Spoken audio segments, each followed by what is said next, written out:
Good afternoon, folks. It's your old pal Colby Evans here coming to you with another episode of the ARCA Racing Podcast presented by Menards. Today, we got a little bit of a different episode for you guys today. We're taking it back to 13 years ago. With the season over, I thought we would start doing some classic ARCA Race podcast episodes. So today's revamped version is the ARCA Remax Series Racing Podcast. And we'll be covering the last two races of the 2008 ARCA Remax Series season. Menards was not sponsoring them yet. That would be later until 2010. So this was sponsored by Remax. This was race 20 of 21 in the 2008 championship battle between the very big championship battle between Red Bull, Eddie Sharp Racing, and Scott Speed, and Aflac, Roush Fenway, and Ricky Stenhouse Jr. And they came into this race very close in the points. Talladega was the big deal at the time because the points were a lot different back then. You earned like 185 points, I think, for winning a race back then. The points were a lot different than they were back in the day. And needless to say, the battle became pretty closer for them after the race. But it was definitely a weird race that looked like to be plagued by multiple tire failures. Hoosier just did not bring a good enough tire for this race and saw a surprise winner and in an old Penske car nonetheless, but we'll get into that in a little bit. Anyways, follow me at Start and Park Car on Twitter, Colby Evans. Follow Brad Smith on Twitter, follow Brock Beard on Twitter, and of course, follow our good friends at ARCA Racing on Twitter as well. Let's get right into the show. Now, we've seen in the past ARCA not having the biggest fields at Talladega. This was in 2008 where, using old Cup cars was still at its peak. We had 45 ARCA cars attend this race for 43 spots. ARCA did start a full field just like NASCAR did back in 2008. I believe they did that till about 2015 or 16. I could be wrong on that, but I'm not for sure. In the way, we were going to have two DNQs, and a lot of these back markers we're going to need to rely on their provisionals to try to make the race because a lot of these back markers could not bring a car that could barely run in the draft, and we'll get to a couple of them in 1 second. Practice speeds showed very prominent. The champion, second place person in the championship, Ricky Stenhouse, ran 190 miles per hour leading the pack. Every guy was really close together. 44 of our 45 cars took a time. The only car that did not take a time was the 26 of Brad Smith, who actually was using a Darrell Basham entry this week. They did not take any practice, and I believe they only got a qualifying lap in, and unfortunately, spoiler alert, Brad did not have enough provisionals to make the race, unfortunately, and missed the race by quite a distance too. But yeah, practice shown back in the day is like, wow, they are very close. First through 40th is only separated by 2.6 seconds. Lots of drafting, lots of single car drafting. It was really weird to watch some old footage from 2008 of ARCA practice, and like those guys would go out and they would practice in the draft. Like the race doesn't do it justice. ARCA practice back in the day at Talladega was crazy. The fact that they didn't tear up all those cars back then before the race is a miracle. Then we would get to the race, which they would tear up a lot of cars, but not for driver problems, for Hoosier, unfortunately, just really screwing up. Qualifying didn't fared a lot better. Back in the day, man, I didn't remember how fast these ARCA cars were going, but 185 back in the day was about what these ARCA cars were putting out on the straightaways, and that was very impressive for one of those ARCA cars back in the day because they didn't always have the best amount of power. But just looking at the teams in the field, like it's just, wow, what a throwback. On the pole we had, the Kevin Sawinski team. Oh, man, that's a throwback. We had the Tom Hezert in second, the Andy Belmont team. Third, we had Stenhouse. Fourth, we had Bobby Gerhardt. And then another person, I'd never heard of this guy, Eddie Mercer driving for James Finch in the Miccosukee Resort Chevrolet. Like, wow. I had never knew that Eddie had driven a Miccosukee car or for the James Finch team. And like a lot of the other, owners we had in the sport, it was just amazing back in the day. And like, just so many people. We even had Kevin Buckler, TRG Motorsports, had 2 cars in this race. They were using James Hilton's 48 number for owner points, and then they entered in the 71 by themselves under Tim George Jr. But yeah, like I said, going into qualifying, the 2 guys who did not make the show, like I said, was the 26, and we're not going to have the same numbers, 26, 27 cars, Brad Smith and good old Dicky Williamson did not make the show. Dicky was kind of a mainstay in the 2000s for ARCA. Dicky was a good driver. Again, home guy, didn't really have a lot of equipment, didn't really run that many races. Again, kind of on the older side by this point, was in his mid-40s. Really only attempted a couple of races a year. The 2009 Talladega race would actually end up being his last race as an owner driver. So it was kind of a shame to see Dicky not make this race because his car doesn't usually go by itself. But if he can get that car, per se, like in the draft, then it can go. And unfortunately, he had to make the top 32 because the way ARCA did it was a top 32 in speed made the show, and then 33rd through 43rd would go to owner points provisionals. And unfortunately, Dicky didn't have any provisionals because I don't think he only attempted one other race. And so he was unfortunately that next car to go home. And for everyone else who needed provisionals outside of the top 32 listed I'm looking at right here, I wish I could put up on the screen, but I can't, unfortunately. The car that needed a provisional with Brad Smith, unfortunately, just didn't have any provisionals. Everyone ahead of owner points in him. He was, I think in 2008, Brad was we had a lot of full-time teams back in the day in ARCA too. I think it was a 14th, 15th in owner points for full-time. I could be wrong on that too, but I think it was around there. I think the lowest you would have been about 17th. Because I believe in 2008, we had 19 cars attempt the whole season. The lowest, I believe, was the 8 car for the Norm Benning start and park team.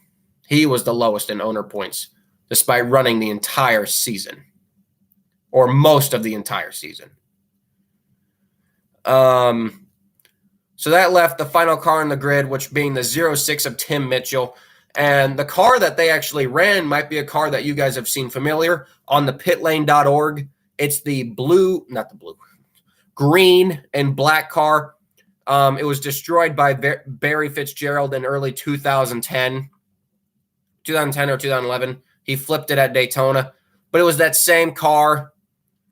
It was very clear that, judging by his practice speeds, like usual, Wayne doesn't bring a car that's capable of staying in the draft. Not because of lack of trying. They just don't have the equipment to stay in the draft. And unfortunately, Tim just kind of rode around. But as we'll get to later, still got a halfway decent finish. We'll get to that little bit. But the drivers the low-budget guys of ARCA that looked like they were just going to kind of ride around all day and kind of collect whatever finish they could get based off of qualifying speeds was definitely the 84 of Norm Benning, the 34 of Daryl Basham, and the 06 of Tim Mitchell, because it looked like their cars, based off of practice times and qualifying times, even with somebody behind them, would not be able to keep up in the draft. Also, it could have been that those 3 guys just didn't want to tear up their cars, because I do know that all 3, Wayne, Norm, and Daryl, used that exact same car at the Daytona race the very next February. So it could also be that they just didn't want to tear it up. And it paid off. They ran in a trio pretty much the entire race, or they tried to. But they stayed out of trouble. And when we go over the finishes in a little bit, definitely proved that, staying out of trouble, running your own race by yourself definitely can pay off. Our pole sitter for this race was the young James Busher. Boy, how about that for a name for a throwback? when James Busher was that young. Yeah, Tom Hussert was second. Stenhouse was third. Garrett was fourth. Mercer was fifth. Already went over that. Some other notables in the field, the late John West Townley. I believe he was still the Robbie Benton's team at the time. He was 16th. Junior Motorsports was actually in this race with the number 88 of Landon Castle. They were sponsored by Stanley Tools. This was one of Landon's last races of the season before, I believe, being cut by the junior program. I don't know if he was cut or just released, but unfortunately, when we get in a little bit, his race didn't last too long. He was 17th. We'll get to it in a little bit, but we also had the 72 of John Jackson, and I'll get to him towards the end of the race review. But his name popped up in this race, and I gotta believe that this was if you ask John Jackson, who currently works for MBM, he would call this one the one that got away. And I'll explain why in a little bit, because if you guys would go back and watch this race, you guys would completely see why I'm saying that, because it was one of the most wildest things seeing John Jackson leading an ARCA race. And we'll review it more in a little bit. But yeah, John Jackson would definitely say, if you asked him, this would be the race that got away. Some other guys in the field and gals in the field that you guys might not know or remember. Anyone remember Chrissy Wallace? Anyone remember Allie Owens? Anyone remember Matt Carter? Justin Lofton? AJ Hendrickson? Larry Hollenbeck? Justin Allgaier was in this field. Lots of unknown names and lots of known names that are still around today. That's what was weird about this field 13 years ago. I think only 2 guys in this race are really still around today in a major way. We have Stenhouse and Lagana, who are still in the Cup circuit. And, of course, we still have Dexter Bean. Technically, he pops around part-time in Xfinity. And, of course, we got Justin Allgaier, who races full-time for Junior, and Mike Harmon, who currently still runs his Xfinity team while also doing a race or 2 a year, something like that. But it was really weird, watching 43 ARCA cars take the green flag at Talladega. And, we showed earlier this year that if we could get just enough cars at Talladega for ARCA, that this draft package can work. It can work. I do think there is some tweaking that needs to be done, but we will see in Daytona testing in January for ARCA what might change. But anyway, let's get into the race, shall we? The race started on a very surprising Sunday. Not Sunday. What am I saying? Sorry, I had another page pulled up here and it had Sunday written on it. Friday, because that's the actual day. Fairly late. Even when they came on the broadcast, you could actually see darkness impending. It was kind of good that this race ended as quickly as it did.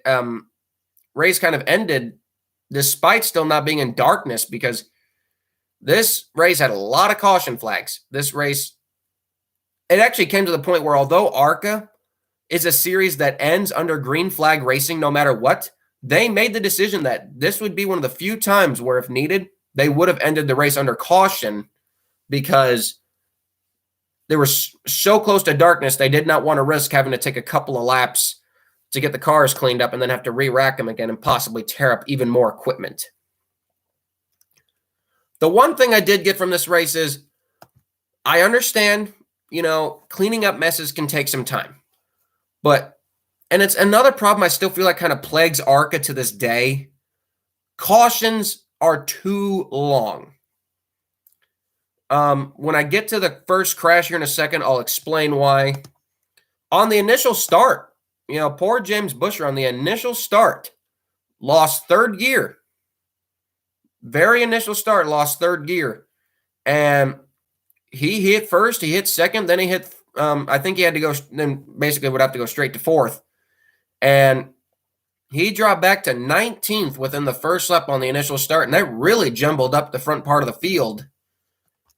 and unfortunately just kind of plagued more issues throughout the day. And sorry, I ditched my eye there, guys. But would play more issues throughout the day, and Tom Hezzer would end up leading most of the early portion of the race. At the time, full-time fast track driver Brian Silas, he had been getting a lot of attention from ARCA, which was kind of good to see. It was always good to see Andy Hillenberg's team get some attention. They had an onboard camera, one of the rare times an Andy Hillenberg entry had an onboard camera. And unfortunately, the race was not good for poor Brian. They had a cut tire down early, but they were able to merge back into the field. 2 laps down, but they were able to merge back into the pack, so to say.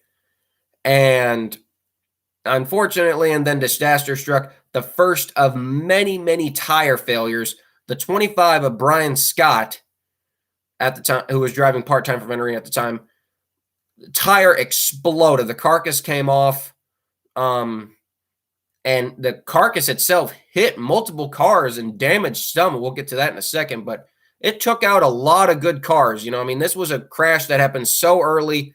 A lot of the people involved in this wreck just never even had a chance to really get their race going. This was just kind of the breathing stages, testing out the car. And it was kind of a shame, because a lot of winning race cars could have probably came from this wreck. Teams like 2 Venturini cars, Brian Scott and Mark Davis, the Junior Motorsports entry of Castle, the Kerry Sher Cunningham development team of Taylor Malzum, and the Eddie Sharp teammate car of Ken Butler III. Those guys could have possibly been race winners. And unfortunately, were taken out in this early crash. So was Brian Silas. And it was the really weird part about ARCA crashes, because when these cars crash, they crash. Like when ARCA, it's a weird thing about ARCA. When they crash, those cars do some heavy, heavy damage. And I don't know why. It's just they always seem to pile into each other. I've never really understood that about ARCA crashes at Talladega and Daytona. But it was a real shame rewatching this race and seeing so many good cars get taken out so early.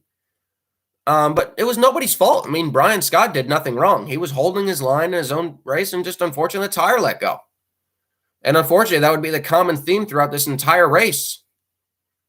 But the one thing that kind of frustrated me watching the broadcast is caution lap after caution lap after caution lap. Now, I guess you could say, for how close darkness was coming, it's possible that they didn't want to stop the race and have to continue it even longer into the night. That could have been a possibility.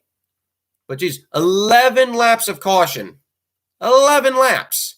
Like, wow. Just, Jesus. That's a lot of laps under caution.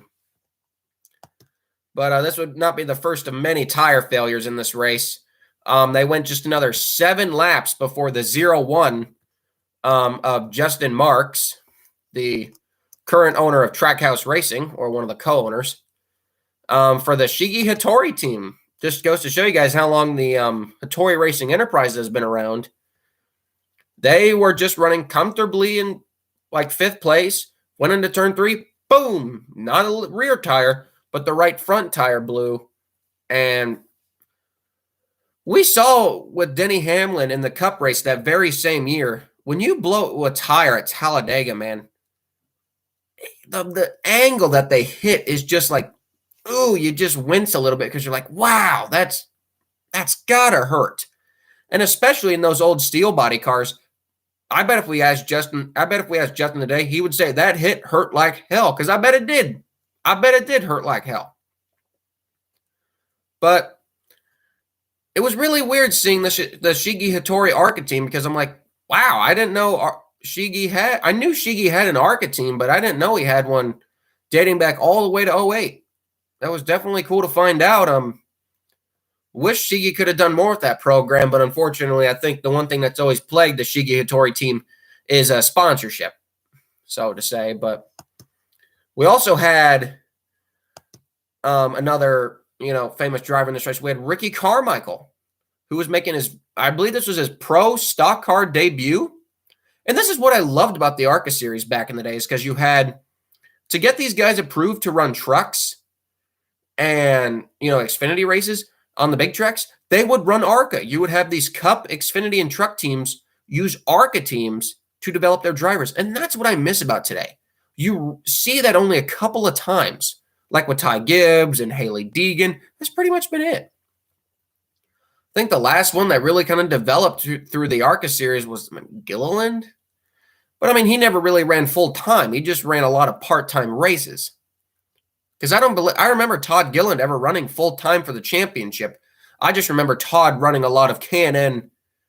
No, I think Todd ran full-time in K&N. I just don't think he ran full-time in ARCA. He just ran a lot of races in ARCA.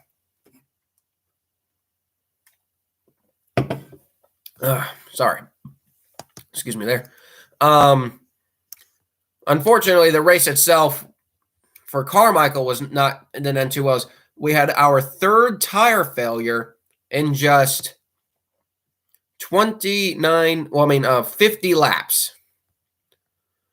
And it was really, the commentators, it was kind of shocking how the commentators never really seemed to address the problem. Didn't really blame the tires, didn't blame the drivers. They just kind of moved on from the situation.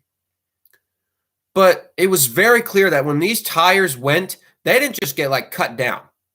It was these drivers were not running over parts and pieces from the track. These tires were exploding. Hoosier screwed up this weekend at Talladega. They really screwed up. Was it as bad as Indianapolis 2008 that same year? No, but definitely on par. So if you guys think NASCAR had a rough one at Indy, ARCA had a pretty rough one at Talladega too. They could only go about every 15 laps before a tire would blow. And I mean, what was the common theme? Same thing. Just 4 laps later. Again, riding along, nothing's wrong. Championship contender Ricky Stenhouse Jr. has one of the scariest ARCA near flips I have seen in a long time. Excuse me. I had seen this wreck before a couple of times in compilation videos, but the Gen 4, this is kind of what the Gen 4 body was known for. Despite the roof flaps, the car would turn over quite easily. But I do think this was a case of the roof flaps definitely saving the car from not flipping over completely. But it was quite the visual seeing that just the left front fender was the only thing that was touching the ground at one point. That car was completely up in the air and it slammed back down. But the one part is that although it got up in the air and the tire exploded, there didn't actually appear to be that much damage to the car. And later in the broadcast, Kenny Schrader, who was on commentary for that race, and I could even agree with him, why didn't he pull an Earnhardt from 1997 and try to get back in that car and drive it back to the garage area? Because if that car, as we know, would end up finishing the race, so you got to think that car was probably drivable back to the garage area. Because I bet they lost about 3 or 4 unnecessary laps getting that car back to the garage area and fixing it. But what was really cool is that Stenhouse drove midgets in the dirt series for Tony Stewart at the time. And Tony Stewart, who would actually go into controversially win the Cup race, Regan Smith still won that race, by the way, on that Sunday, Tony Stewart was actually down there helping the Roush Fenway Ford team fix the car. Now, that's what I loved about that race so much. Is like, that's what I miss about ARCA. The family side of it, really attached to NASCAR. Like, yeah, we know ARCA owns NASCAR, but the family touch to it is just, it's not there. You know, I wish we could see Cup teams and Xfinity teams run more ARCA. Just unfortunately, the budget just isn't there in this day and age. Definitely not as easy as it was back in 2008 to get your hands on an ARCA car. 2008, it was people would have been, you guys would have been shocked to find out just how easy it was to get your hands on an ARCA car back in 2008. They were not hard to make and they were not hard to find. Because a lot of teams, see, this was 2008, so the COT had just been out there for about 2 years. You could find an ARCA car pretty much anywhere. You could find, especially from the low budget teams, you were finding cars for sale everywhere. It was not that hard at all for someone who had an okay amount of money to go and start an ARCA team. really was not. And I wish we were still in that boat today, because I think it would be open the series to a lot more people. But man, Stenhouse took one heck of a ride here. But miraculously, despite them about to go interview him, they said no, and they got Ricky back in the car. But more controversy was yet to follow. Just in a mere 3 laps later, after they went back under green, the 2 other championship contenders, Scott Speed, blew a tire. Again, Hoosier, really, people talk about how bad that race at Indianapolis was for the Cup Series. This was the ARCA version of that Indianapolis race. I believe there were 6 cautions in the race or 6 to 7 problems related to tires. Hoosier really screwed up here this weekend. It was very obvious. With the 2 of Scott Speed, the 18 of Chrissy Wallace, the 48 of Ben Stansel, and the 94, I believe that was Steve Blackburn. Was that who was in the 94? No, it was Max Dummeray. Steve Blackburn was driving another car. But yeah, man, they were all involved in a crash, and the 2 almost had it saved, and then he nudged it into the wall, killed the radiator, and right as that caution came out, the 99 miraculously rebuilt with help from Tony Stewart came back out. And note, other championship contenders, Justin Allgaier, who was involved in that lap 11 caution, I mentioned earlier that the tire carcass had actually hit cars. Well, those tire carcasses are hard. And it actually hit the car so hard, it busted a hole in the radiator. And constantly, every single caution, the 16 would come down and pressurize water into the system and just basically refill it, because they had a very, very slight leak. It was nothing serious, but definitely a slight leak. All the cautions saved that 16 car this race. But now that marked the only championship contender to not be involved in an accident was the 44 Frank Kimmel, who him in itself, after being released by the Larry Clement team, he went on his own this season, and they struggled dearly. The 44 people don't realize just how close Frank Kimmel's ARCA career was to coming to an end had they not found any sponsorship for 2009, because they were coming very close to the end of their budget. They had largely ran the 2008 season unsponsored, and it would have been a sad end to a legendary career as he was looking for championship number 10, but he was really the only championship contender through this race to not have any problems, as Allgaier was having overheating issues and radiator problems, and Scott Speed just blew out his radiator in a crash, and Stenhouse is out there running around and just, I mean, I've seen pictures of this car. You guys can go look up pictures online. I don't think I've ever seen a car. Well, I have. We've seen Talladega. This is what I never liked about the 5-minute rule, because it's stuff like that we miss so much from Talladega. Seeing cars going to the garage and coming back out with damage, still running 160, 70 miles per hour. That's the real entertainment of those super speedway races, was back in the day, seeing those beat up race cars come back out and still running that fast. That was entertainment. That was funny. And that 99 was a mangled piece of junk. That's all it was at that point. It was a mangled piece of junk. And the front fenders were rubbing. The rear was rubbing. That car was not fit to be on the track. How ARCA even let it come onto the track, I think only because it was a championship contender. Had that been anybody else but Ricky Stenhouse, that car would have been parked. Only because it was Ricky Stenhouse did they let that car on the track. Eventually, Scott Speed did get back out as well. His car was a little worse for the wear, but not in the worst ways. They did have to cut the entire front nose off, but the entire rest of the car was perfectly fine. The problem is at a super speedway, no nose, no front downforce, no streamline air. You're going to go really slow. And minimum speed for the race was 161 miles per hour. But with all the cautions those cars never really needed to get up to 161 miles per hour.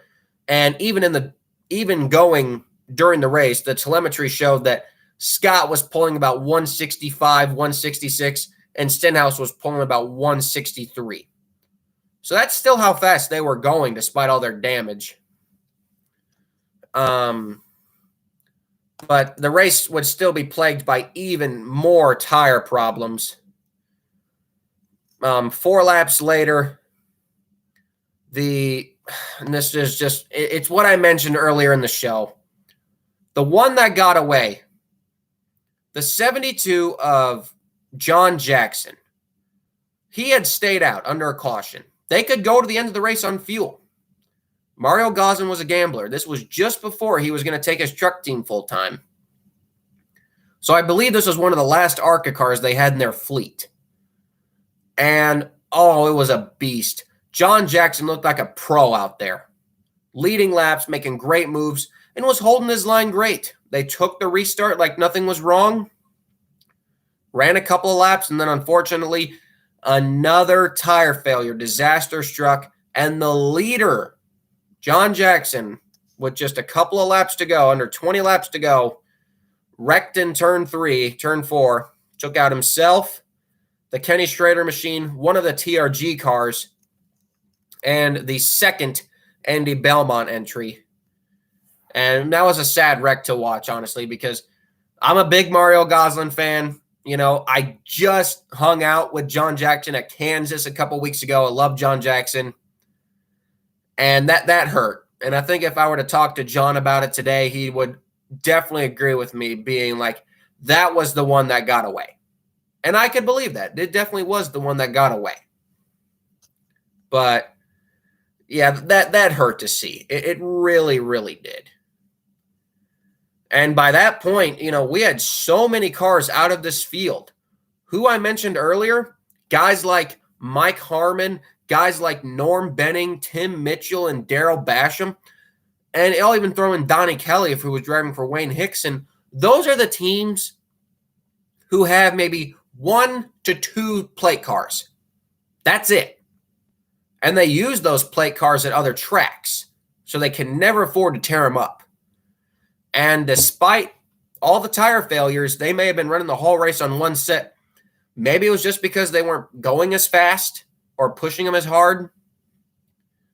But those guys ended up getting some great finishes, which we will mention at the end of the race. But shout out to those underdogs. And those were the underdogs that make me love ARCA so much back in the day. But by this point, we did have 21 cars on the lead lap, and the cars that were running multiple laps down, of course, were the 99 and the 2. But we also had the 37 of Dexter Bean and the 47 of Michael Phelps. Yes, there was an ARCA driver named Michael Phelps. It was not the Olympic medalist. It was just simply another guy named Michael Phelps. I know, weird. But the unfortunate part for Ricky Stenhouse is that his crash took a lot more time to fix than Scott's, and Scott was able to get out 7 laps ahead of Stenhouse and 2 laps ahead of Dexter Bean. So unfortunately, Stenhouse, despite their best efforts for getting out, Stenhouse actually would not gain any positions despite coming back out on track, whereas Scott Speed actually went from 26th all the way up to 23rd by the end of the race. So, unfortunately for the championship battle, all that work was really for nothing for the Stenhouse team, despite an amazing effort. Now, we had one more caution in this race, just 1 lap after the restart for, guess what? A tire failure. Just, man, Hoosier sucked at this race. They blew it. And I don't know why they did, because Talladega at that time was only 2 years old by 2008. It was only 2 to 3 years old in the pavement surface. And, you know, you just got to wonder, was it an abrasive surface? Did they just bring the wrong setup for a tire? Either way, Hoosier had a lot of things to work out. And they never had a tire problem like this ever again. So maybe it was just a mixture of things. But the 48 wrecked. This was not a James Hilton car. By 2008, Hilton had driven a lot of different numbers. He only had a couple of cars in his fleet. So he would rent out the numbers sometimes. And of course, this was when TRG was starting its cup program. And, a good way to kind of get your feet wet in stock car racing, try out ARCA. So I believe they bought some cars. I think they ran Dodges in the race. I believe they were both. Well, no, the 48. No, I think they were actually Chevrolet. They were Chevrolets. They weren't Dodges. They were Chevrolets. And I believe they actually were they Ginn racing cars? Were they Ginn racing cars? I'm not sure if they were Ginn racing cars or Hendrick cars. But we did have a lot of cup cars, I said, in the field. The 15, for instance, Joey Logano's 15 car was ran by J.J. Illy the previous year. I believe they said at the Pepsi 400. The car that Logano ran in this race was ran in last year's Daytona race back in 2007. And the fact that Justin Allgaier's car was a former Penske motor car, and I believe maybe the chassis was from Penske. I don't know for sure, but definitely was fun seeing the Sprint Cup type feel in the ARCA series, especially the two front runners. But it was cool to see TRG come there, and boy, they had a rough go. Kevin Buckler's, as we know, his NASCAR effort didn't exactly turn out the way he wanted it to. So that left us with a 5-lap shootout. ARCA did announce, because everyone knows ARCA's rules, that they must run a green flag finish. But with darkness impending, they just announced, hey, 5 laps to go. Whatever happens, happens. And boy, was it a 5-lap shootout. I didn't think anyone would get past Joey Logano. And it didn't look like it wouldn't. And then out of nowhere, Patrick Sheltra made it a great move to get by Joey Logano. And Patrick, who's a very good plate racer at his time, he was missed in the ARCA series. He was there for a couple of years, did really well. He was leading, 2 laps to go. And then the 15, which, was a beast in power, got pushed to the lead by Justin Allgaier. Logano, I believe, would lead the white flag lap. And then Allgaier would do the classic, because with these Gen 4 cars back in the day, when you backed up, the run that you would get would be unbelievable. Similar to what today's draft package is before they changed it. The run that you would get would be incredible. And Allgaier timed it perfectly coming down the backstretch, slammed the door on Logano, got the lead, and all the jockeying for position at the end was not enough. Justin Allgaier, despite running with a damaged radiator, pulls off the win in quite an upset, considering he was not the best plate racer at the time and was still very, very young. Pulled off the upset with Joey Logano coming home. I would say a disappointing second. Bobby Gerhart, love Bobby Gerhart. Third, Jeremy Clements. Remember Jeremy Clements, guys? He had an ARCA team before he went to Xfinity. And Patrick Shelter rounding out the top 5. What a race this was. It was a quite interesting race. The finish of it was great. It really makes you miss the Gen 4 ARCA races at Talladega, because they were just so entertaining. They really were. John West Townley would actually end up finishing 7th in the race. Mark Thompson, remember Mark Thompson, guys? Ran for MBM in the 500. Chrissy Wallace would get a top 10 finish. And then, of course, the back markers I mentioned, staying out of trouble all day, staying on the lead lap. Donnie Kelly would get 14th. Mike Harmon would get 15th. Darrell Basham would get 17th. Norm Benning would get 18th. And Tim Mitchell would get 19th. And I'm like, just good for them. They deserve those good finishes. Unfortunately, as we know, ARCA payouts, even back in 2008, were not the best. So maybe they didn't get compensated too good, but definitely had to feel good for those guys to get those good finishes and keeping their cars in one piece with no tire failures, again, with a lot of other teams having severe damage. And the championship battle closed tremendously. with just one race left, Scott Speed held an 85-point lead over Stenhouse. But note, only a 105-point lead over Allgaier and a 145-point lead over Kimmel. That logistically led 4 guys with a chance at the championship at Toledo. And as we know from history, that Toledo race was definitely one to remember. We will be covering that on next week's show. But going back and watching this classic race was certainly an experience. I hope you guys did enjoy the classic review of this episode. Just seeing the classic Gen 4 go around Talladega, that old, hyped up engine noise, it brought you back to a classic moment. And I strongly suggest you guys go back and watch the race. Don't remember who, I think it was Gingerbread Man 46 who uploaded the race. I'm not quite sure. I know Buggy Boy also uploaded that part of the race. So just look up the race on YouTube. You guys enjoy it for yourselves. This is a very fun race to go back and watch. If you guys had any fun back markers that you guys cheered back in the day, go back and watch them, have some fun. But anyway, we'll be right back here next week, next Wednesday, reviewing the 2008 season finale from Toledo, where we will go over everything. We will go through all the interviews. We will go through all the battles and how the heck a rookie won a championship out of nowhere.